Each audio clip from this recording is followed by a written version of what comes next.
నిన్ను నాన్న అని పిలుస్తారా? మరి తమ్ము ఏం పిలుస్తా నేను? అవునా? మళ్ళీ చెప్పు. అన్నా అని పిలుస్తాడా? నువ్వేమని పిలుస్తావు? అని పిలుస్తావా? సరే. అమ్మ ఏమని పిలిచిద్ది నిన్ను? అని పిలుస్తానా?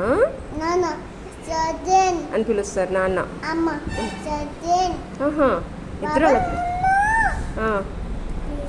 పిలుస్తారు. అమ్మమ్మ ఏమని పిలుస్తుంది? ఏంటమ్మా? లక్కీ బాబు అని పిలిచిద్దా? అబ్బో. ఇంకెవరెవరు ఏమని పిలుస్తారు నిన్ను? తాత ఏమని పిలుస్తారు? ఏమని పిలుస్తారు తాత? అమ్మా తాప అని పిలుస్తారా నిన్ను? అవునా? సరే అయితే.